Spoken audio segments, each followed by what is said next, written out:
Now we should be live from Gothenburg and Stockholm. Very, very nice to be back. I think it's been a while. Yeah, I think it was before Christmas.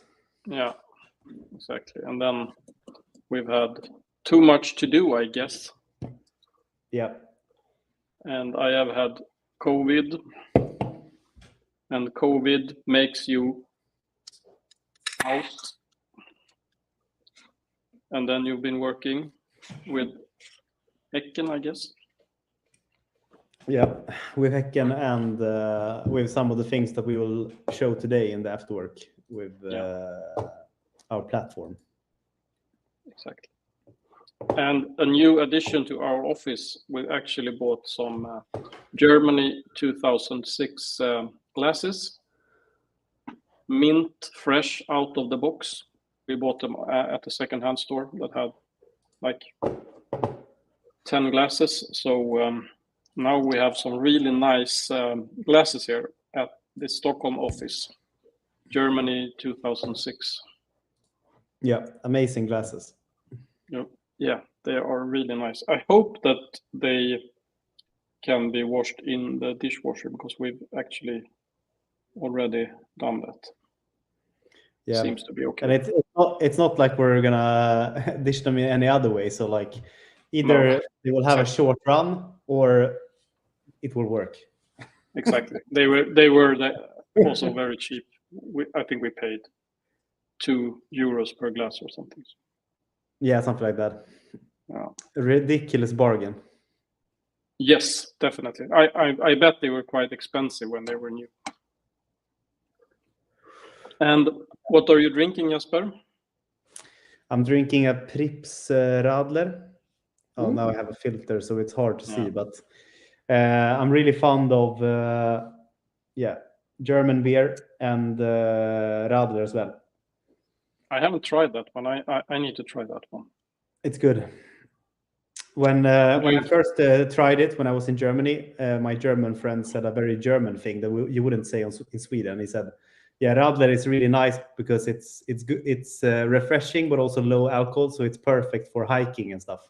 And in Sweden, most people wouldn't, or maybe they would, but not in the same way. Recommend alcohol and training or outdoor life in the same way. No. Definitely not. So yeah, and it's especially nice in the summer because it's very refreshing with lemon and so on. But I think it's nice all year round, but especially summer maybe. Yeah, I'm gonna try that one for sure. I just have forgotten. I think it was a new edition, like 1 or 2 years ago. The Radler. Yeah, exactly. I tried it the first time last summer, but it could be older than that. But yeah, that was when I noticed it. They have a grapefruit and cinnamon. No, not cinnamon. Grapefruit and lemon. Yeah. And I'm drinking a beer from where you are, Gothenburg, from a company called Fermenterarna. Really, really nice one. Oh, I haven't tried it. It's on the temporary assortment. It's called Late Night's Light. Super, super good. Really nice. So, I think we had so much to talk about. So maybe we should dig into it and talk about other sports some other time. I'm like, we should talk about the end of the NFL season, and I'm really keen to talk about the NASCAR season as well. It's been starting off, right? But let's do that later. Yeah, let's dig into some of the new features in our platforms. Yeah. Where should we start with the mean KPI score, or what should we start with? Yeah, I think so.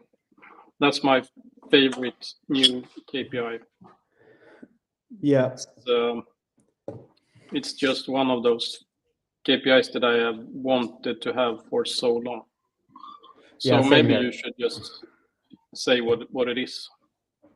Yeah, so mean KPI score is a customized ranking, you could say, based on the KPIs that you choose in your data set and what features you want your player to be good at when scouting.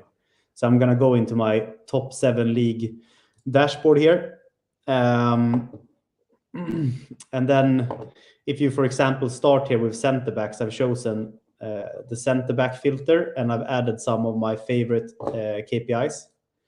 And then you can see that Virgil van Dijk has the highest mean KPI score in this data set. So you could argue like he doesn't have the highest universal rank that we will talk about as well. I'll take it next. There are some other players that has a little bit higher rating, but he has the highest mean KPI score. So he's one of the, if not, he's one of the best center backs in the world right now. And so the nice basically, thing, yeah, sorry, go on. Sorry. And the nice thing is that the mean KPI score also correlates with the size of the spider. So it could be really nice if you're just looking for pretty spiders or in a media perspective, looking to find. Exactly. For example, here, we have the spider. So these are the KPIs that are the mean KPI score is based on. So we have this. It's the center back preset that we have in nothing. So the KPIs that correlates most to playing center back, that is the most important. And then I've added some extra. I was about to say that. I don't think that the XG and goals per 90, for instance, is in the preset, right? No, I didn't add the goals per 90. It's not I don't think the aerial percentage is. I wanted the success rate as well, like to have them next to each other. Some other. So there are 10 in all presets, and this is more than 10. It's maybe 14 or something. So, but it's really nice. And one thing that I think is interesting is that, and this is something that you can see from older seasons as well, if we just dig into Virgil van Dijk, is that his tackles per 90, even though his possession adjusted, is really low. And you could think that is he not a good tackler, but it's more that he doesn't need to tackle, or he's like controlling the opponent and like directing them in the right way. And so it's not necessarily bad at it when he's doing it, because his challenge percentage is over the line, and challenges are all tackles and duels and so on. You can see that's like maximum, but he's he's not tackling that much. So it's that's an interesting feature, I think. Yeah.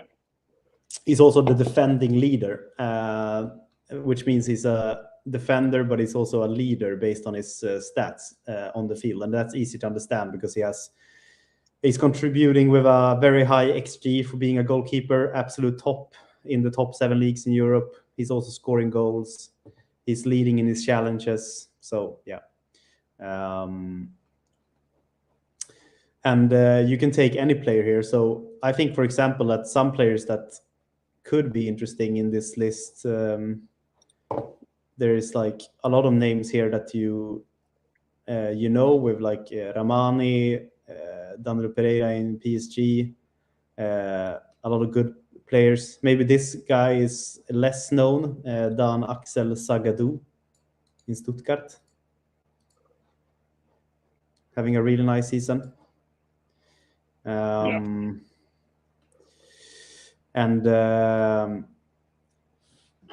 we can go on. But the basic idea of generating this mean KPI score is we can go back to the data set. So if you're doing any league, so should we go to Veikkausliiga? That's the question. Yes. Where should we go? Yes. You always want to go in Veikkausliiga. Yes. So if I'm doing for an example here, I can show you what I did. So I took a position filter. We can do CDM, and then I did the CDM preset. Then maybe I would like the center backs to have played, the center mids to have played at least 8 games in the Veikkausliiga last year. I think we can mention here the age filter, because that's a new feature as well. So and let's say that if possible. I would be scouting for Häcken, for example, then maybe I'm only interested in center backs between center defensive mids between 0 and 25, for example. I Nice. don't know why I started the filter on 0 and not on 10. I think it's nice. I guess 10 is too low. Yeah. And it's good to mention also you don't have to actually don't have to select the age as the KPI. Of course, the age will be calculated if you. I think that if you unselect it like you've done, or if you unselect age, and then change the age slider, I think it will be checked. Yeah, you're right. So yeah, it's like it doesn't make sense to have an age filter and not show the age, but you can uncheck the age and it would still work, but it doesn't make any sense. Yeah. I think that we can do this as well. I'm adding the Icelandic league as well, Besta Dale Karla, and that's because. So if we're doing this, have they changed the name? Because I think it was called Urvalsdale before.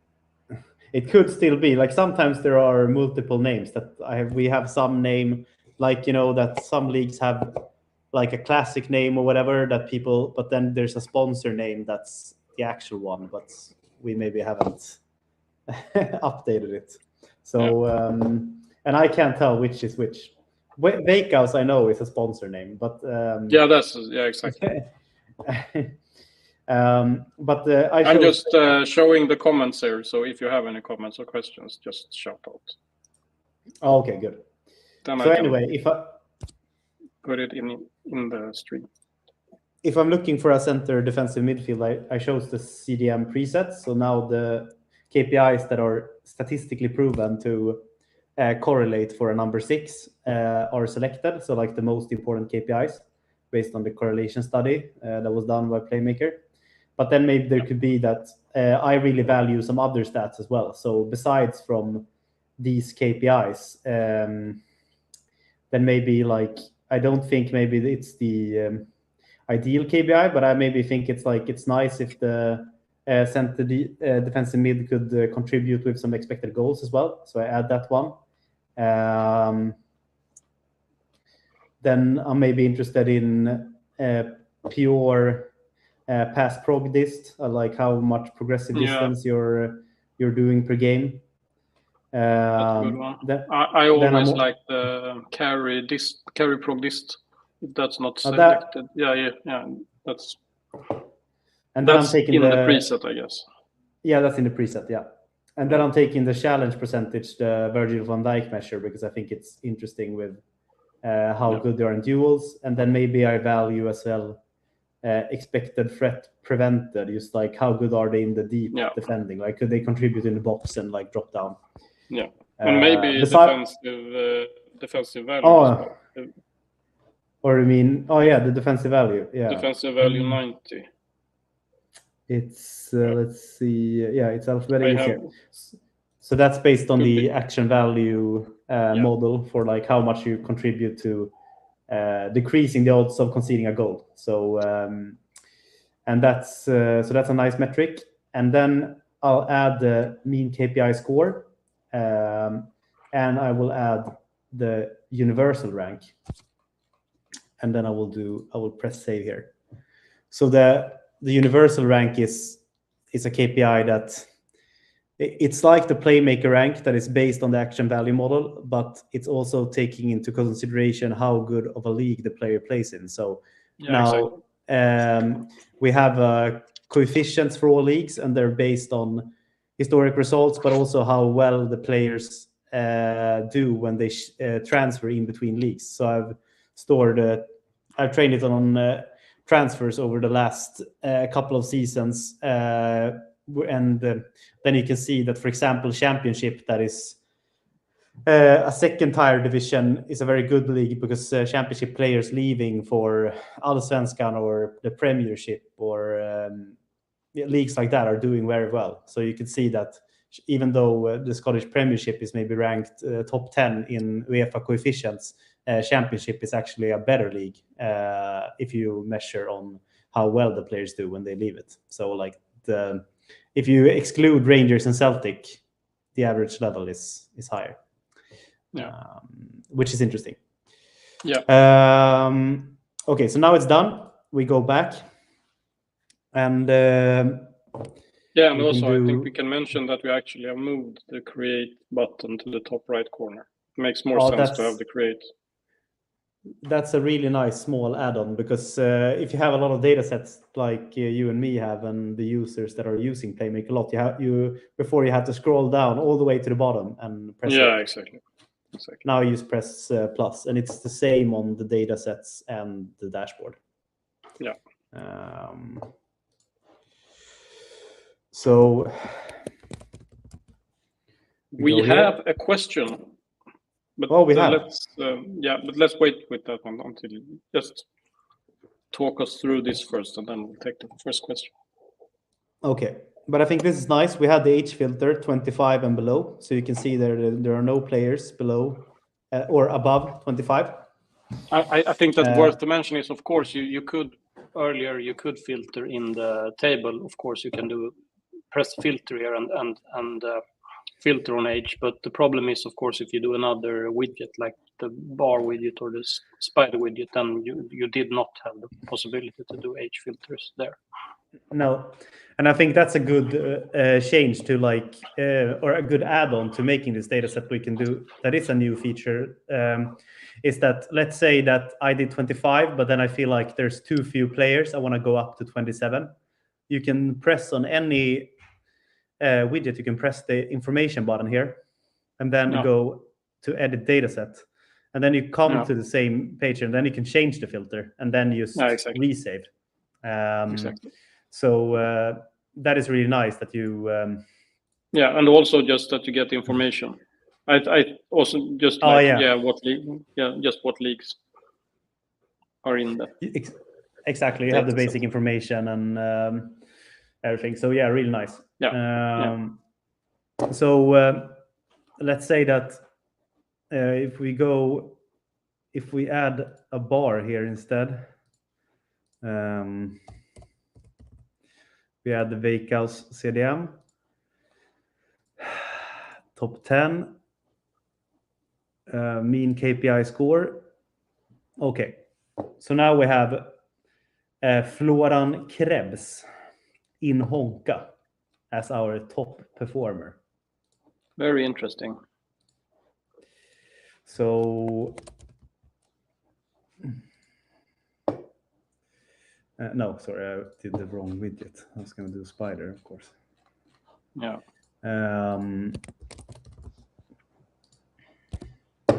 So now his name was Florian Krebs. Yeah. So maybe we should remove the age there. Yeah, I thought about that. I also think because it's in the next release, but also universal rank, I removed that one. Yeah. So it looks like a mushroom or a tree almost. Yeah, it does. It looks like the Sparbanken tree. Yeah, exactly. Swedish bank. I don't think it exactly. The Sparbanken oak. So Florian Krebs is 25-year-old German. Played all season for Honka.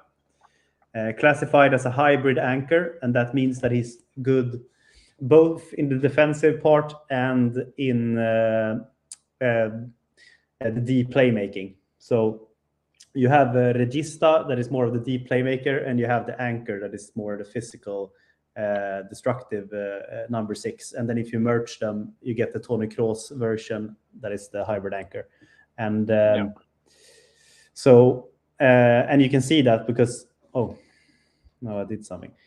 You can see that because he's really he has a very high in the expected threat values, both in expected threat per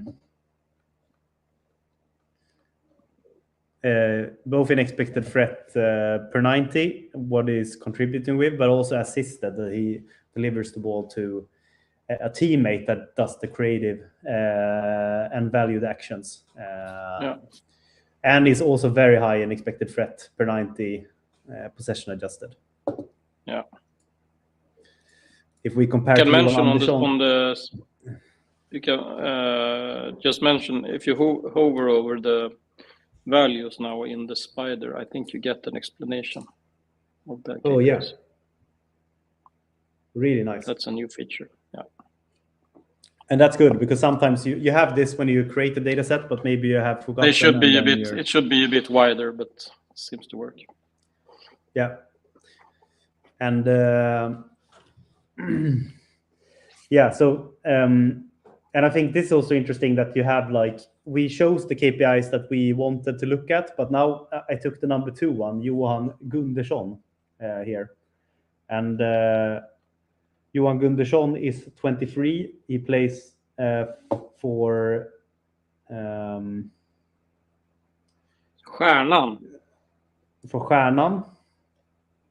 And you can see that he has a bit of a different. He's also a hybrid anchor, but you can see that he's maybe a bit more skilled in the duels and tackles. Like, he's winning the ball very high. Maybe has a bit, if we would compare them in a heat map, maybe Johan Gundersson has the freedom to go a bit higher up, or they're using him in the pressing game in another way, while as Florian is playing deeper in the field. But they have they're not they're similar in some, but they're not they have some different skills as well. Yeah, I guess if you wanted to use the mean KPI score just for feature matching or finding similar players, you would probably narrow down the number of KPIs to 4 or 5. Yeah, that would be because I would say that this could be you can use it in different ways. If you have a lot of KPIs, then you will get similar players as well, but they could be a bit different. Like, some could be very similar in some skills, some in others. But if you have 5 top KPIs, then you will get as you say, if you narrow it down, your matches will be more similar or whatever. Yeah. And also, of course, worth to mention that the mean KPI score necessarily doesn't correlate with the rank. No. Well, it does quite good, but it doesn't have to be like that. Exactly, because they're not weighted in any way. So you're they're dealing them the same way. It doesn't consider if scoring goals or doing switches, passing out of pressure sideways. They are weighing them the same way. They don't do any they don't consider any KPI better than any other, and that's important to remember. Yeah.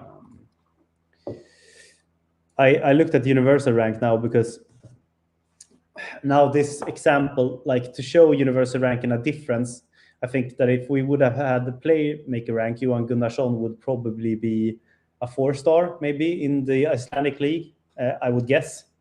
But the coefficient for the Icelandic league and the Finnish league is quite low. So if you compare them to players in Real Madrid, like Jude Bellingham being 4.5-star, they're only 2. Even though they're very good in the level.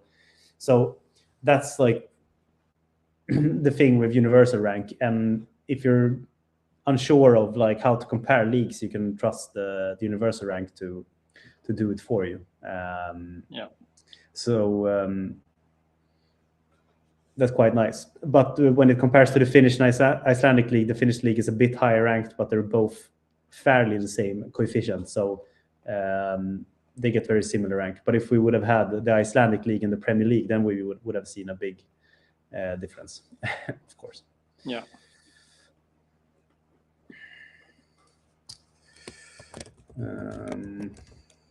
Now I can show the question here. Yeah.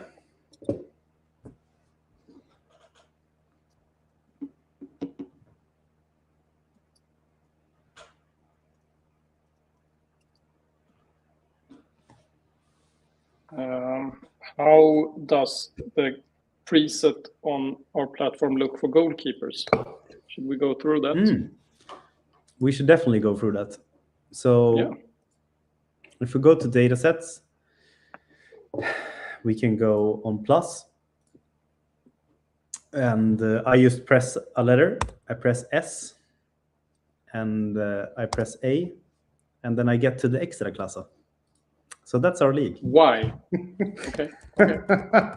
Why not?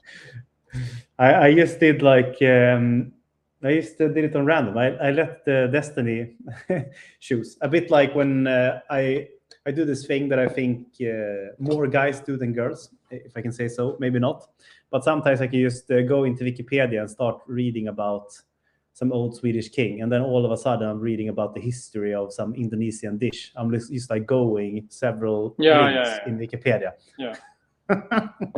So that's a hobby I have. I do that too. So yeah, if we go to the large boat engines is one of my favorite things to read about. And then I mean for like ferries and really large ships. Yeah, definitely. Yeah, the goalkeeper KPIs. Yeah. How does the preset look? What do we have? Yeah, so we have 2 goal kicks. So goal kicks per 90 and goal kick percentage. So one of them just says how many goal kicks you do per game, and the other one is the accuracy. So and that's really more. I think we can. Sorry. Yeah, no, you go ahead. No, but I think that one of the things is also asking how hard it is to do assessments of goalkeepers, and I think that I guess we go through the preset, and then in one way I guess you can have your own say when you've seen it. But I also personally think it's worth mentioning that I think that we have a few KPIs that are really clever, and one of the things that I often try to say when it comes to goalkeeping is that I think that it is a very underestimated position in the terms that you often measure a goalkeeper's only based on shot saving ability, and if you measure a goalkeeper only using goal shot stopping ability, then maybe we narrow it down to 60 events for an entire season. Yeah. And then it gets very, very binary, in my opinion, when it comes to data. I think it's just too few events to actually say if someone is good or bad, in the sense that you can have a good season and then you can have a bad season, and you always also have the preconception of certain goalkeepers making lots of mistakes, because that's the thing that you remember. So that's where I think the data also is good. But with that said, I think that it's when we measure goalkeepers, we try to look at everything they do on the pitch, not only shot stopping. And of course, that will make it a bit biased towards goalkeepers who also are good with their feet, for sure. Yeah. Because I think that in modern football, you cannot have a goalkeeper who's only good at shot stopping. I think we see that over and over again, that if you have a goalkeeper that tends to give the ball away, then you will lose possession, and then you will have a negative expected threat over time, just based on the fact that the goalkeeper gives away possession all the time. Yeah. And in my opinion, and I think you also could lead that into evidence, it's that having a goalkeeper that constantly gives away the ball to the opponent is worse than having a goalkeeper who's bad at saving shot stopping. Exactly. Yeah. So I thought of instead of talking about. Yeah. Sorry. I think we have a few. I think we have a few KPIs that are really interesting when it comes to goal. Also throws, the goalkeeper throws. Yeah. And also the percentage of all the. Correct me if I'm wrong here, but the percentage of some of these are actually possession after 5 seconds. Yeah. The clearances, for instance, that's actually the clearance percentage is calculated if you also maintain the possession. Exactly. But these are the presets. Exactly. This is the preset of the goalkeeper. I thought that instead of talking about it when we're calculating, I thought we can look at top 7 league goalkeepers and see what they say when it comes to rank and mean KPI score. That was my idea of it all. I mean, I'm just gonna filter this on as I like to do. I like to pin it like this, and then look at the goalkeepers. So now we look at sorted on the rank here. We have the mean, the universal rank of which goalkeepers that are performing well, and which goalkeepers that has a high mean KPI score. And the universal rank, what is based on how much you're affecting when it comes to contributing to the team scoring a goal, and the odds, like how you affect conceding a goal. And for a goalkeeper, that is, except from saving, that's also like when it comes to losing ball and giving over the possession to the opponent. And there it comes like why Eriksson, for example, is ranked as one of the absolute best goalkeepers, because he's good with his feet, and he contributes in possession, and gives value for Manchester City so they can attack and start good attacks.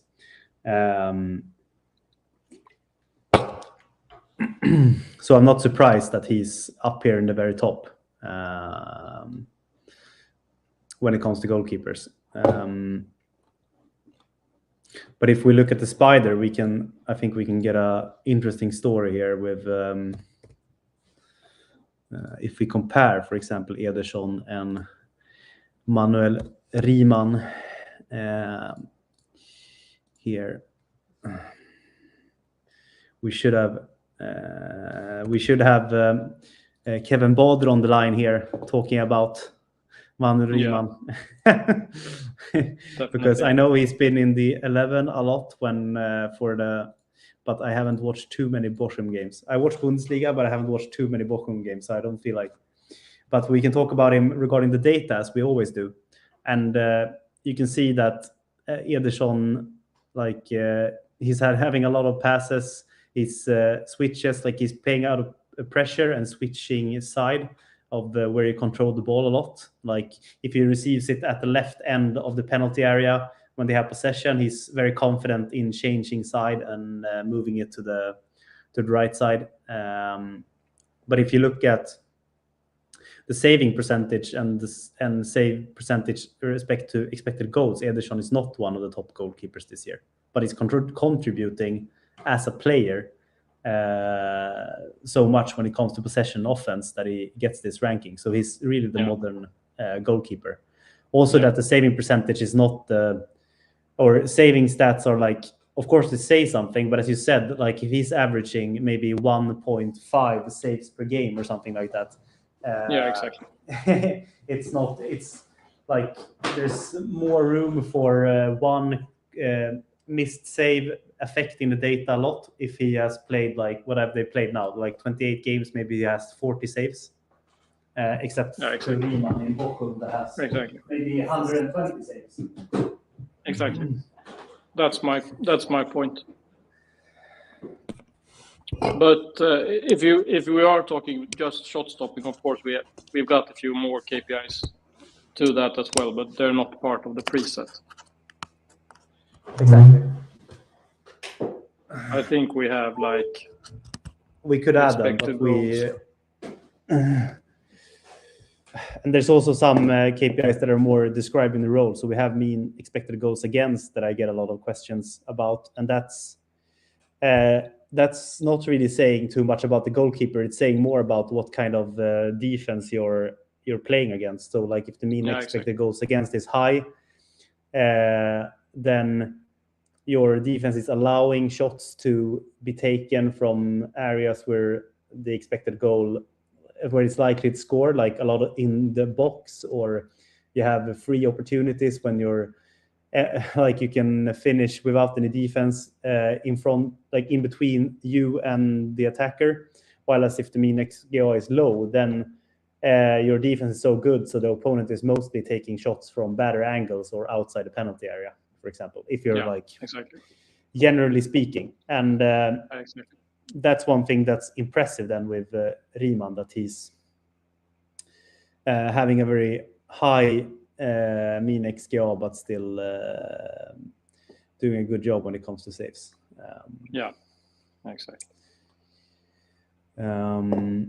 So yeah, maybe that's the answer of the question, or yeah, I think so. I think so. And to answer the second part, where it's how hard it is with assessing goalkeepers, yes, I agree with that. It is harder. If we narrow down goalkeeper assessment to shot stopping, then I think it's hard, because you have, in general, you have so small amounts of data. So one or two mistakes may really mess up an entire season or an entire data set in that sense. So yeah, exactly. So that's where the goalkeeper coaches come in, and looking at video and looking at, you know, positioning and stuff. Yeah, I think still it's how good they are. Yeah. Yeah, I think still they're good in the sense of like generating lists. So, for example, if I'm working in Häcken and we're looking for a goalkeeper, I could still look at all the Swedish goalkeepers, for example, and use the universal rank, and then give a top list, and then say to the coach, well, look at this goalkeeper, say which one you like.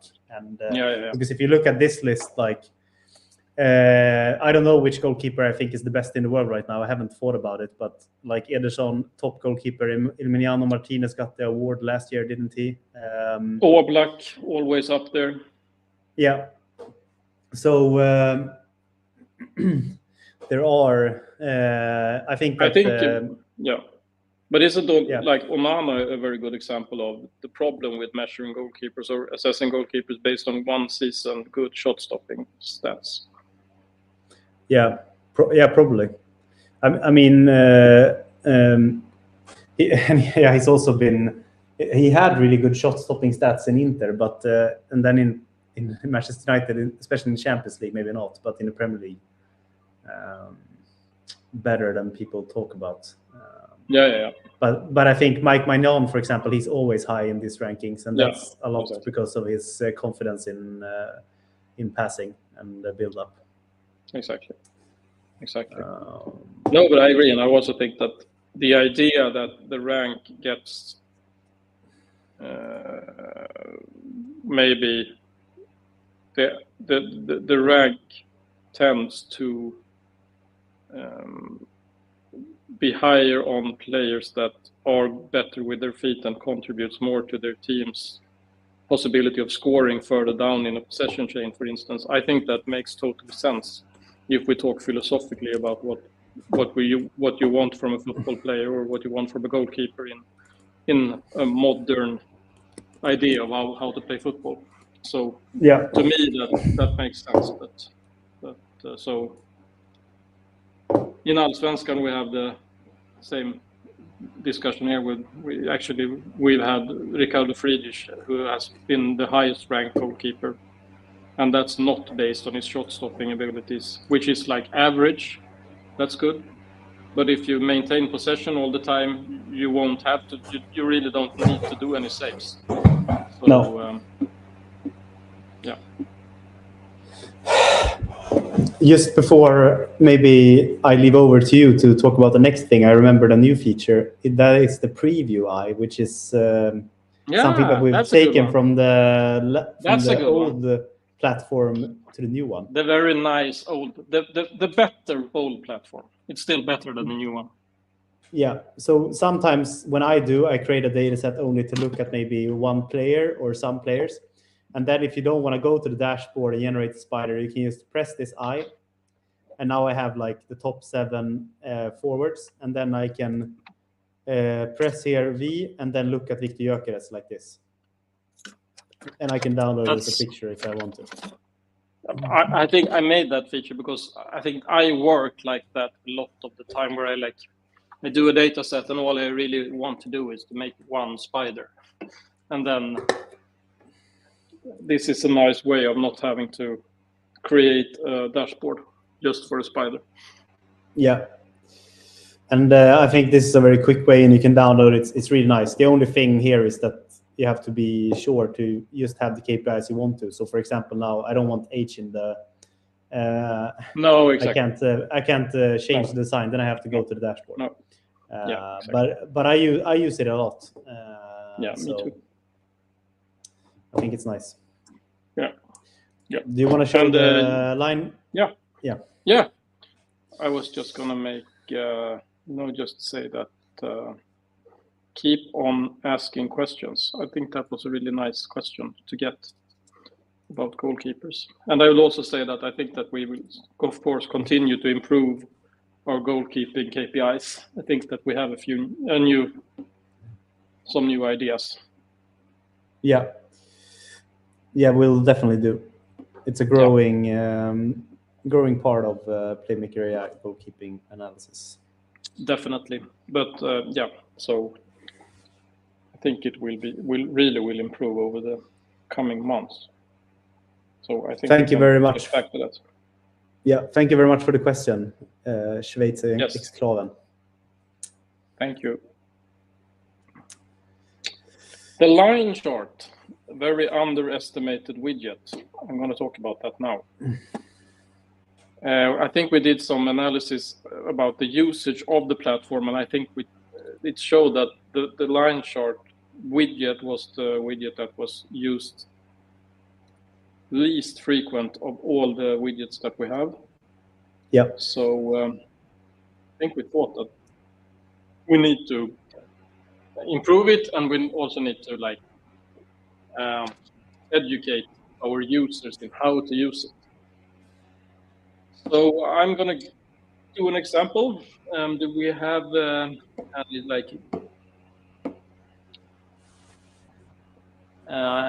I'm just trying to think of a good example right now. Maybe we should do Barcelona this season. That's nice. I'm gonna go with team. And the idea of the line chart, of course, a line chart is for showing data that has a temporal vector. So you in general with the line chart, you want to show something that varies over time, right? Yeah. And if you want to have something that varies over time, you can't aggregate it, because if you aggregate it, then it's not over time, right? So we do event data instead. That's like the basic concept of more or less the entire idea of the data set. If you go from accumulated to event data, then you will have the timestamps on the events. So I'm going to go with the team event data, and let's do La Liga. I think we could do several years. We can do 2 years. We can do 2022 and 2023, and we can get Barcelona. And I don't want to get all the passes, because that will take a few minutes, and it could be interesting to do, because then you can do the pass networks and so on. But I'm more interested in just looking at the basic KPI metrics of Barcelona over these 2 years. So I can go with shots. I can take out all the shots over these 2 years. I can do the assists as well, because then we can show the lines further on. Maybe we can do only the assists. Why not? And then I'm going to do Barcelona 20 to 23, and 22, 24, like this. Or maybe we should be more clear that it's 22, 23, and 23, 24, like that. And then I'm going to save that one. Should go pretty fast. And then let's create a line widget, line chart, Barcelona. Here it is.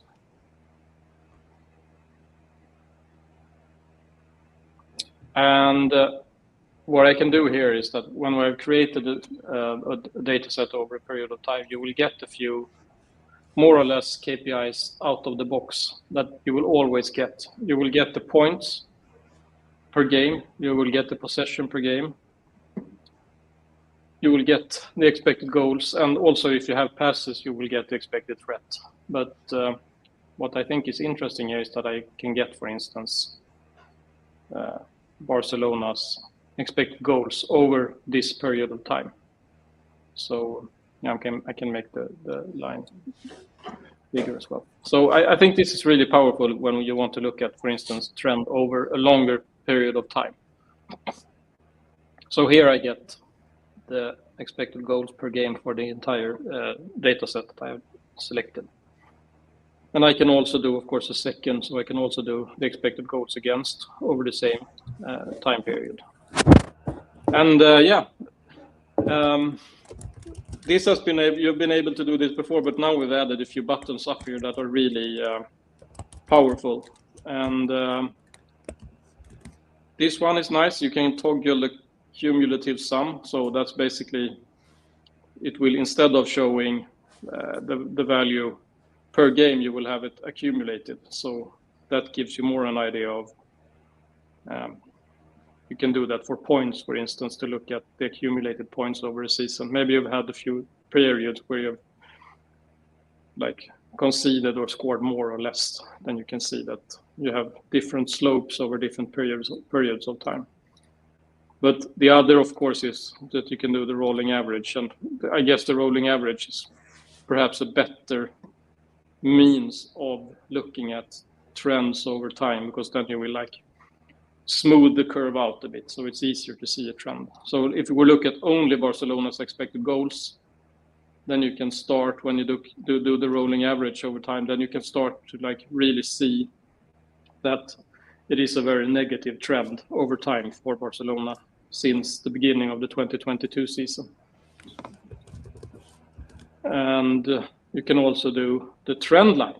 That's really nice as well. So then you will instantly in the line chart also get the actual trend line. And this is a hidden feature. Do you know this one, Jesper? If I click on it, I also get the actual regression formula. Oh yeah, that's really nice. Yeah. And you also see the. If it's negative, it's really small. But if it's negative, then you will have. Then that means that it's a negative trend. So the trend is 0.02 expected goals per game negative. Yeah. So what that says is that over 10 games, Barcelona will have decreased their expected goals with 0.2. Did you show how you could mark vertically if, let's say, they would have changed coach here somewhere? No, they haven't. Yeah, and we can just mark the change of the season, right? Should be somewhere here. Oh yeah. Somewhere there. There it is. So if I click here, I get a line that basically, in this case, then is the change of season. But yeah. Or if they would have changed coach at some point, maybe here, then yeah, maybe we also could say that, of course. And yeah, seems that the trend has, at least in a short term, increased again. But I think the one that I like the most, I think, is if you talk about the KPIs that you get out of the box, I think I like the expected points the most, because the expected points basically, of course, weighs in all the other metrics. I think we've talked about that before, but our expected points model now, it actually takes into account possession, expected threat, and expected goals in the same. So basically, the expected points model is like an addition of all these metrics. So expected points to me is the best performance metric over time. And that basically tells the same story here when it comes to Barcelona. But on the other hand, since I think we could do like a line from here, Rayo Vallecano in November. Since then, we can still see an increasing trend again in expected points. So in one sense, you could argue for that Barcelona has started a climb, and I think they're second in the league now again, or third, second or third.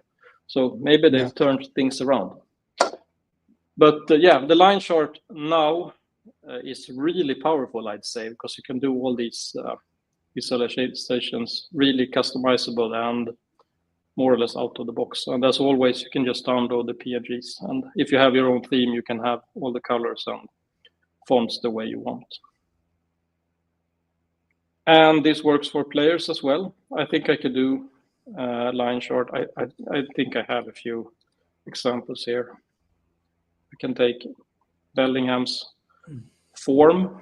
That's basically the same when it comes to if you do a player over time, you get a few metrics out of the box. So you will get his rating, for instance, out of the box. That's always included in the data set.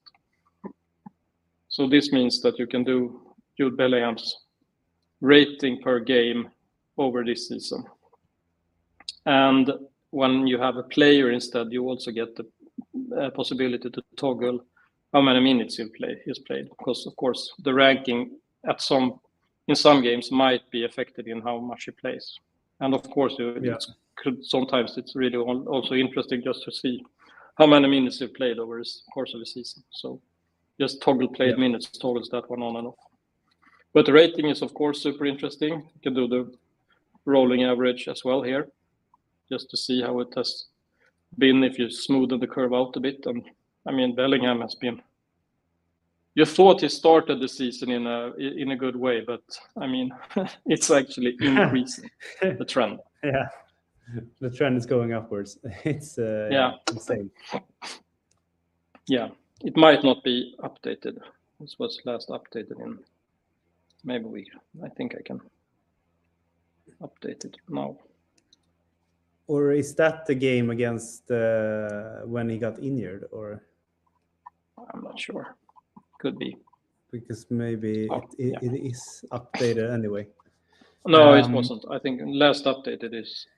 I'm not sure. Okay. I don't. Yeah, never mind. But yeah, this is really, really powerful. I think if you want to do visualizations of teams or players like form, or if you want to look at specific KPI metric over time. So that's what the line chart is for. And I think that we've added the features now that really are needed to do this in a good way. Yeah. If there's one thing that might be missing, is the possibility to edit the labels here, or edit the scale. Yeah, but and also one the minutes are always on a secondary, so that one is always added as a secondary. So these two will be normalized. Yeah, out of the box. Another nice feature in the future is maybe to compare Bellingham to Vinicius Junior in one plot. Yeah, like do multiple trend lines. Definitely, because now you will need to put them like this beside each other. So that's definitely something that you would like to add. I think that one of the key issues that we would need to address then is, of course, that you would have different x-axis as well. Yeah. In one sense. In another sense, you don't, but you get what I mean. Yeah. So yeah, but I agree that that's definitely something that we would like to add in the future. But when we talk about the event data, let's look at the pitch plot, because we've done an update here as well. Oh yeah, good. Which is really nice. I think we can do Barcelona data set. again. Yeah. I think so. Or maybe not. This looks like only the shots. No, but let's do a new data set. I think I can do like let's do what we did, you and me, when we tried this. Let's do the Swedish Cup so far this season. And let's do team. Let's do event data, and let's select Svenska Cupen. And now I want to do passes, for instance. And maybe I want to do only Elfsborg's passes. And I also only want throw-ins.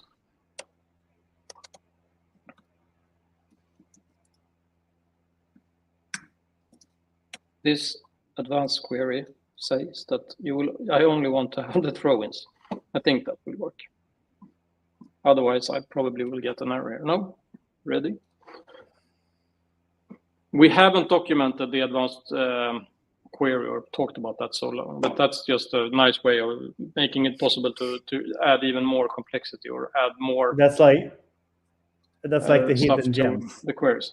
Yes, definitely. So, but what I've done now is that I've selected only the throw-ins that Elfsborg has so far in the Svenska Cupen this season. Yeah. So I can do now. What did I name the data set? I don't remember. That's a very bad name when it is Elfsborg. A really bad name. Sometimes I name the data sets before I know where I'm going. Yeah. So these are the throw-ins, right? And this is just a regular pitch plot, and if I hover over it, I can see the pass, and also I get the expected threat value.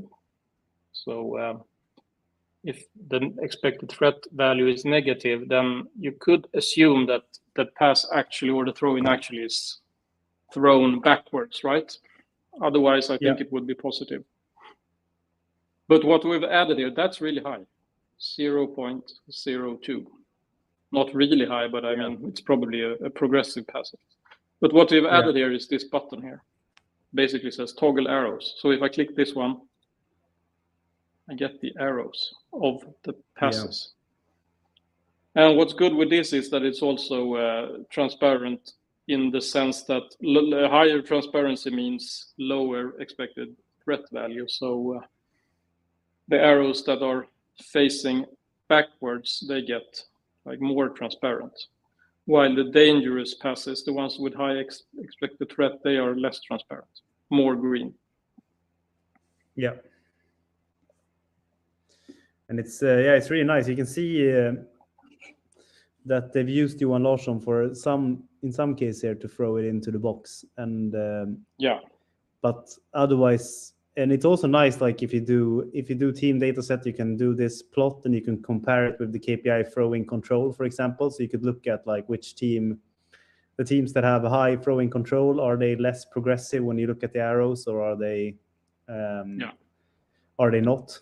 So a nice combination of. And you can also combine a few of the KPIs that we have with the throw-in through, so we can like do pass percentage on only throw-ins and so on if you want. But I'd say that that's like the only thing to mention here is maybe that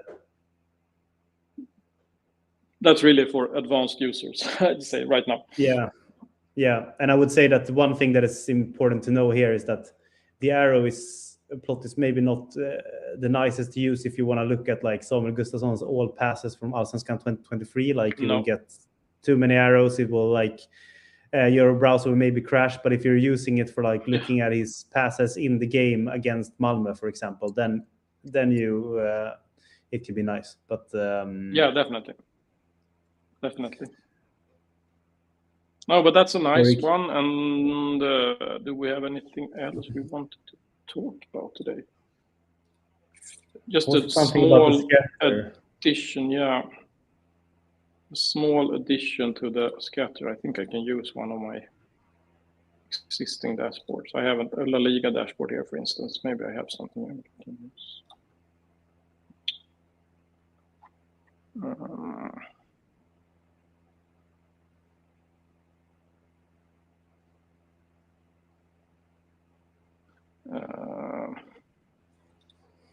Sorry, weird. Maybe I have a Premier League, this one. Yeah, I think I have a few plots. Here I have Premier League, for instance, this season. I have the expected points in relation to points. And I think we've seen this before, but if you press the trend line now, of course I will get the regular trend line. I can remove the equation here. If I just click on the trend line, I think I can. No, the trend line gets automatically removed if I select a team. Just good to know. But this is, of course, if there is correlation between the two vectors, which is most definite in this case. I mean, expected points in relation to points, you will have a very close correlation. But sometimes when you do a scatter, there might not be like a clear correlation. You might have like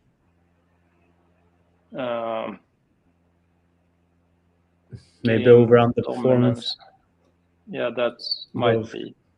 That could be one. If you have that, like here, we don't see this, or maybe even game dominance. Then you will not have no clear correlation at all. There is no correlation, I would say, between if you dominate the game and if you over and underperform. There are other factors that decide that. But then I might not want to use the trend line that is like a linear regression. Then I might want to do the quadrant system. So by pressing this button again, I get the average mean lines like this. So this would basically mean that if you want to do some kind of visual storytelling, then maybe you would like to mark like one team in each box instead. Like these are teams that aren't that dominant, but they overperform. And these are teams. We have no team in this box, but you get the idea. You have teams that overperform and are dominant. And probably that's a very good thing to be if you want to win the league, right? Exactly. And I really like the quadrants as well. It's very nice to... Yeah, me too. I think that another addition, I think we will add a third option here as well, and that will be the average. Instead of being exactly centered, I think that we will do the mean on the X and the Y instead. So you will always have teams in all four boxes. Yeah, that's good. Yeah, that's reasonable. Yeah. So in this case, I think that the line on the X-axis would probably be around 1 instead, for instance. Yeah, good addition to the scatter, I think, to have this one, because I really like this one. And of course, you always have this when we come to expected goals. This is a classic. Are you going to do possession? No, I was thinking expected goal conceded. This is a classic. Oh yeah. You have the efficient defense. Good attack over here, and over here you have the busy defense, not so good attack. So the bad teams, and over here you would have the teams with good defense but also bad offense. Yeah, so to speak.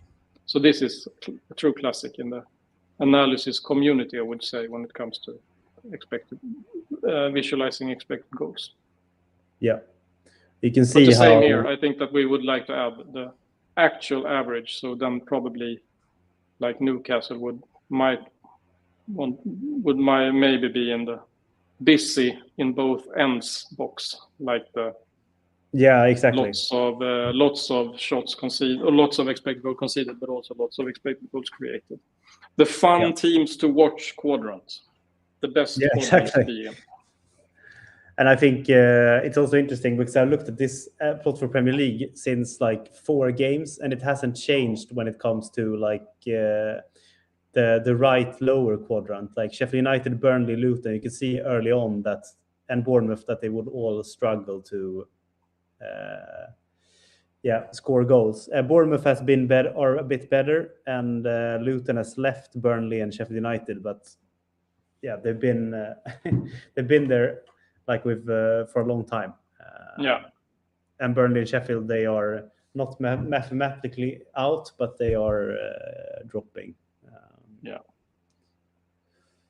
And I like it. Me too. Otherwise, I think next time we do the afterwork, we will have even more nice features released. Definitely. A lot of things happening. A platform that we are very proud of, that is consistently developing.